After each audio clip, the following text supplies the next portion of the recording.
week or the week before, kind of down in Wash Park area. It wasn't. Plant Park Town. It wasn't the Sushi Den, but they maybe The Izakaya Ronin? No, not next door. Ototo? Oto, yeah, that. What is it? Ototo? Yeah, so we went there. That was my first time. I don't know if they're new or what, opening up there, but it was good food. And then also a really big fan of the Art Walk, Santa Fe Art Walk, and try to dip off and have some food I trucks like food truck, so we try to get as much food truck down there. But I usually go every first of the month, first Friday of the month to the Santa Fe Art Walk and try to eat and support some local artists down there and stuff like that. We like to do that as well. It's a fun time. It's a good scene down there. A lot of talent rich. It is very lots of talent walking around there. Yeah. There's a lot of talent walking around Spangle. Really? A lot of lot lizards. So, nothing wrong with that. Yeah. It's getting there. It's Red Rock season. Those lot lizards. Lizards. I mean, who hadn't had a lot lizard once or twice in their life? That's an experience. It's all about the experience, so it's all good. It's all relative. Grab yourself a bag of boomers and go for it. Yeah, you turn those 4s into 9s. Who needs a ticket? Let's fuck type thing, Did you ever just go up to Red Rocks and hang out in the lot and be like, man, that's an expensive ticket, but I'll come up there and party, I'll ride the bus? I've definitely been in Red Rocks lot and just hung out. Instead of going in? And either getting too drunk or something before and, not going in or... I feel like that's like ticket, or just having such a good group of people that don't end up going in and having a party bus out there and just, kind of hanging out and listen to it in the lot or whatever and chill. And on that, we go to set break. During set break, we want to give a shout out to our sponsors, Live Nation Colorado, the Fillmore Denver, and Live Well Marijuana Company. Without them, we would not be able to do this fantastic podcast and have these fantastic guests join us as well. Don't be shy. We still got a solid 24 or 30 minutes or so with Doug, lot gossip, and some of the best stops in town. So stay tuned, and let's get back to the party. What do you think? What do you think Denver's missing from the South that Denver thinks they have, but they don't? Because there's a lot of that going on sometimes. Just definitely some southern lunch spot where you can go in and on a Thursday hungover from a Wednesday and go in there and get some fried chicken and turnip greens and things like that and just, instantly want to go home and take a nap. Because I guess we used to have that with, what was the place? Tom's. They were good. The catfish, the turnip greens collard greens are some of the best things I've ever had. But then it went away.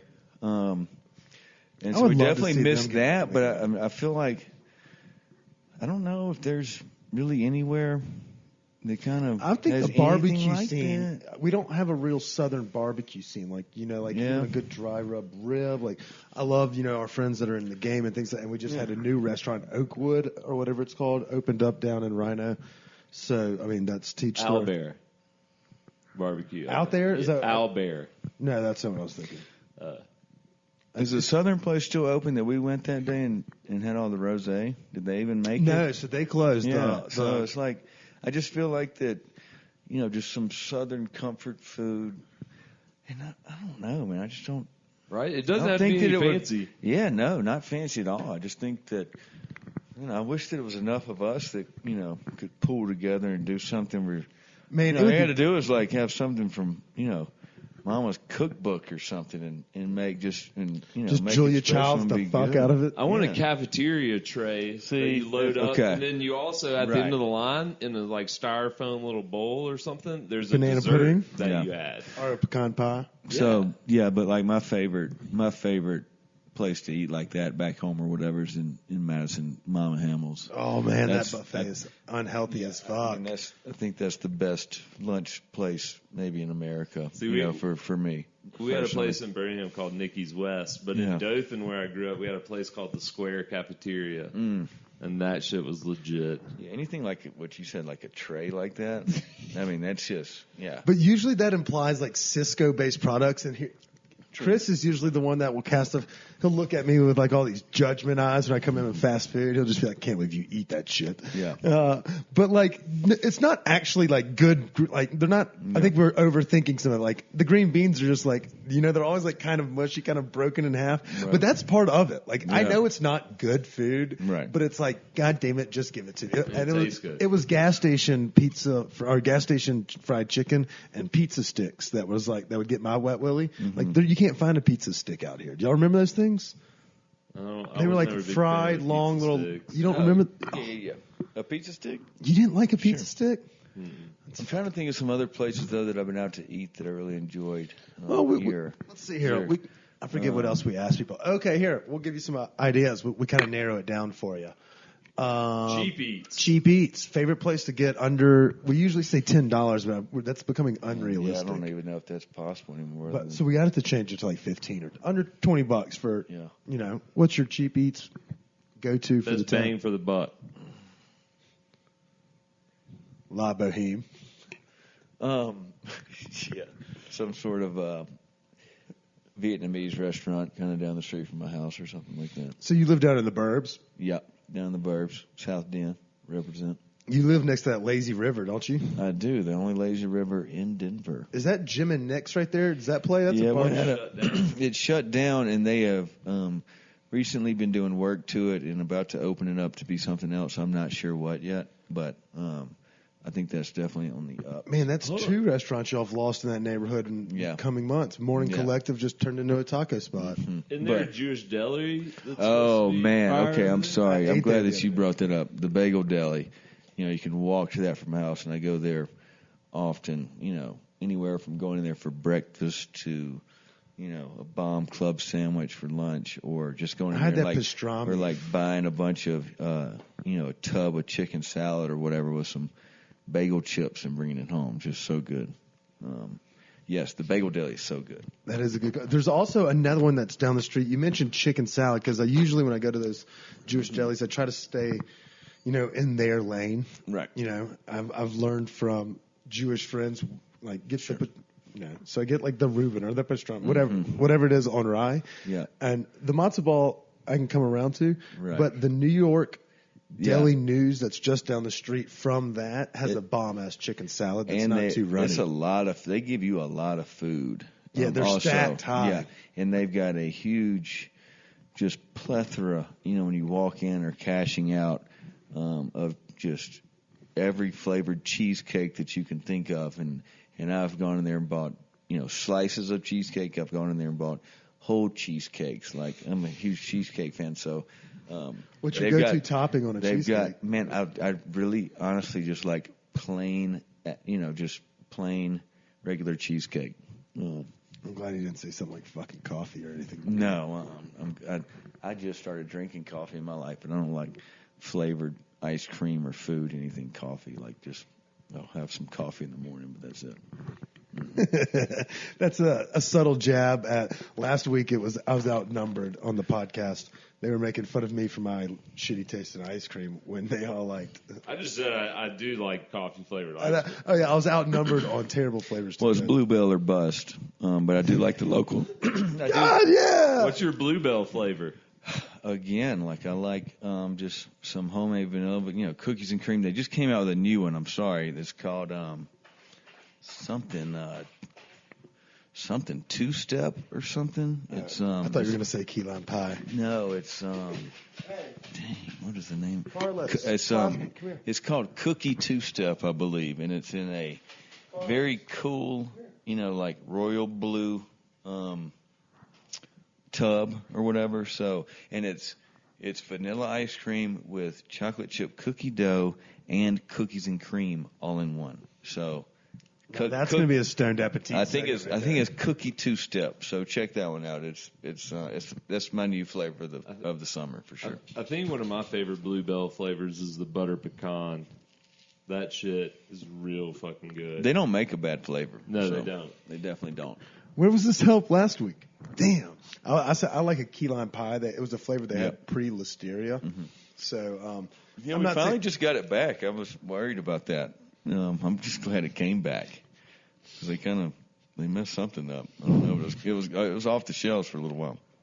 I mean, whole across the country. Yeah. I mean, they pulled it from everywhere. But I felt like my dad was getting it back in Mississippi well before we were here. Yeah. You know? When I was living in New Orleans, they had just started to redistribute it, and a company I was working with down there, they had someone had brought in like 3 of the buckets to try. They're like, "Hey, we got some vanilla and we got some chocolate," and then like a third flavor, and that was it. New Saigon down on South Federal also is their menu is a little overwhelming to begin with. They've got a whole page that they don't even have numbers for, just like in a different language for us to just stay away from and not even try to order. Like that's for the real deals that go in there. But that's give me this. That's some of the best Asian infusion anything that I've had in town for sure. Cross streets. So we're starting this thing called a Stoned Appetit Retreat. Yeah, because I know y'all do a lot with food, and I like food too. So you can join this. We're going to start getting our guests to give us input for something called a Stoned Appetit Retreat, where we get everybody, or whomever would like to join us, from the podcast and listeners and things of that nature. We're going to fill a party bus, perhaps the Chiba Hut group. Oh, that's cool. And we're going to get really high and go around just in very casual sweatpants clothes and Chiba eat at all these restaurants. No, they just have like a hut. Like they have like a bus that leaves from there, the Red Rocks bus. Yeah. And so we're going to have them pick us up and drive us to all these locations where we get food along the way. I would recommend New Saigon on a Sunday night because South Federal gets bumping on Sunday nights. Like lowriders come out, I hit it on Sunday mornings for dim sum.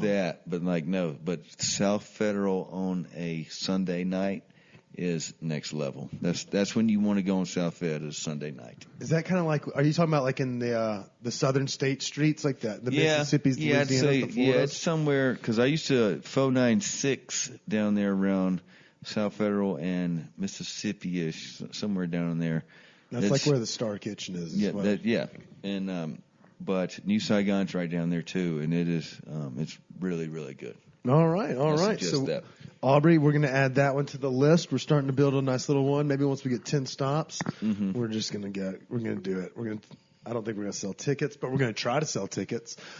Anyways, but as you know, we speak of Stoned Appetit. We can you want to ask the Stoned Appetit question, and then we'll do some rapid fire? Yeah. Oh, we're going to go, yeah. I mean, I was just kind of moving along. All right. Sometimes we can mix it up. I think LG over here might have a couple of different like Stoned Appetit things to hit. So let's do it. Yeah. So first of all, when LG's out in force at a show or concert, what are we getting when we've got like say post show after you've been working it out? Lot snacks. Right. Yeah. What's your go-to lot snack? Hot Pocket. No. Lot gossip. I like.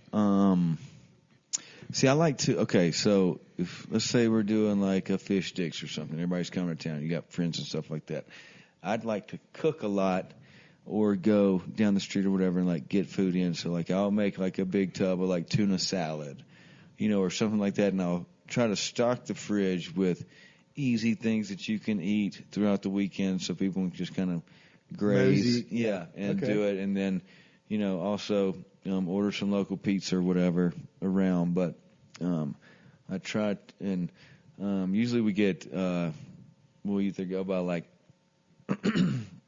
Terry's Place or whatever and like grab some barbecue. Shout out to Rolling Smoke. Rolling Smoke and stock kind of the fridge with like some barbecue, just easy things that people can make and stuff like that. But if we do it, I also like to go out, like everybody kind of up and moving, early, kind of noonish and venture out and, go post up somewhere and, grab some food and drink, somewhere like that. But I'm not even.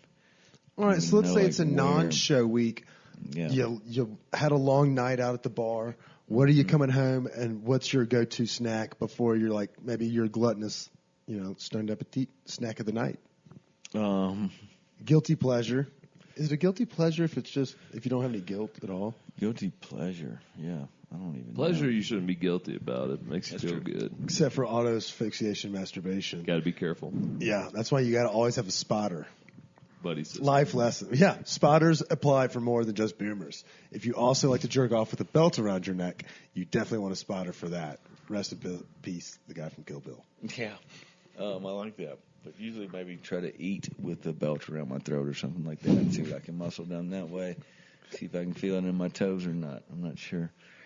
I don't know, like guilty pleasures. One of my really bad guilty pleasures is like on a Sunday and kind of mosey down the street to Popeyes or something and bring it back. But that's awful. But I mean,